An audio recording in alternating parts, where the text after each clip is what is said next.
bienvenue sur Première Classe TV, votre chaîne d'information sur les voyages d'affaires du futur. Dans cette édition, nous allons d'abord voir que Porsche a breveté son projet de véhicule électrique, de voiture électrique à décollage et atterrissage vertical en collaboration avec Boeing. Nous allons voir que ça commence à prendre forme. Et ensuite, nous irons auprès de la NASA. La NASA, comme on le sait, développe des fusées, développe des projets dans l'espace, mais aussi des projets qui sont un petit peu plus proches de nous, puisque la NASA est aussi intéressée au développement des avions électriques. Et nous allons voir que la NASA est en train de faire décoller un avion électrique, le X-57. Mais tout de suite, chez Porsche. Quelques mois après la révélation du partenariat de Porsche et Boeing sur la conception d'un véhicule volant, le constructeur allemand a déposé un brevet pour un aéronef inhabituel. Le Bureau américain des brevets et des marques de commerce a publié en début janvier des croquis de la première voiture volante de Porsche, que vous voyez ici par ailleurs. Les documents accompagnant les dessins conceptuels décrivent le principe de fonctionnement d'un appareil à 4 hélices. D'après ces documents, la première aéromobile de Porsche devrait être équipée de 4 grandes hélices, 2 rotors moteurs responsables de la manœuvre de l'appareil et une deuxième paire permettant le décollage et l'atterrissage vertical. Un petit cockpit permet d'accueillir 2 personnes. Le brevet indique que ce modèle volant sera mis en marche par des moteurs électriques. La documentation technique du projet souligne que des hélices de capacité et de taille différentes peuvent être utilisées dans la conception de l'aéromobile. Il est précisé que des mécanismes similaires sont utilisés en dehors de l'industrie aérospatiale, par exemple pour des aéroglisseurs. La demande de brevet est apparue dans le contexte d'un accord entre Porsche et Boeing sur le développement commun d'une navette aérienne électrique. En octobre dernier, les sociétés ont signé un mémorandum d'accord.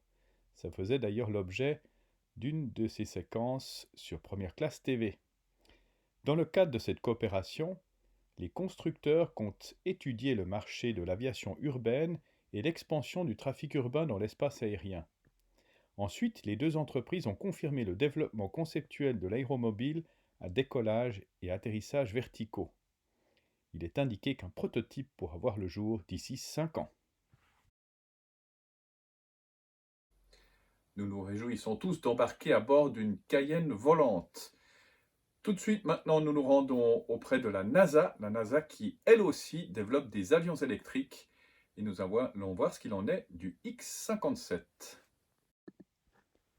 La NASA a la tête majoritairement tournée vers les étoiles, mais elle n'oublie pas pour autant la Terre.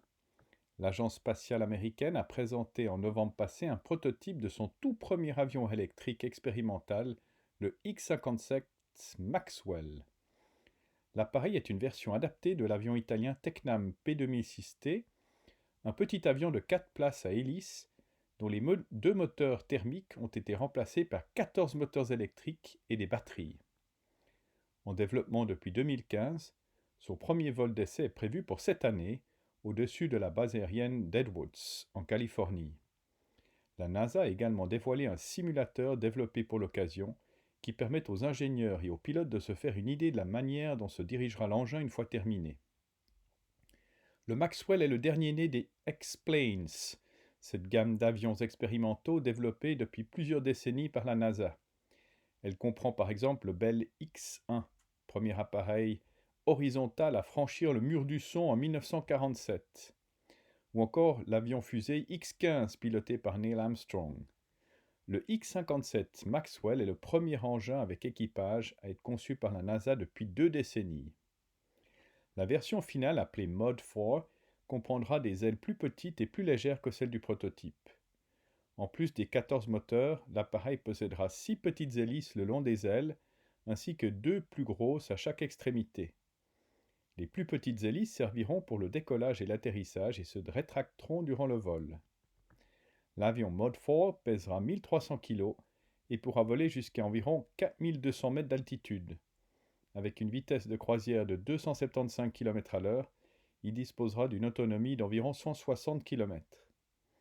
La NASA travaille actuellement à améliorer sa technologie de batterie afin que celle-ci puisse stocker plus d'énergie et permettre à l'avion de voler plus longtemps. Ces travaux pourraient bénéficier aux vols court-courrier pour les taxis aériens ou les avions de transport régional avec un faible nombre de passagers.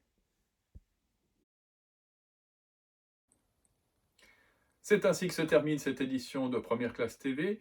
N'oubliez pas de cliquer sur j'aime, de vous abonner, de partager ces vidéos. Nous nous retrouvons la semaine prochaine. La semaine prochaine, nous allons partir en Afrique et nous allons voir qu'Ethiopian Airlines a un projet de développer le plus grand aéroport d'Afrique. À la semaine prochaine.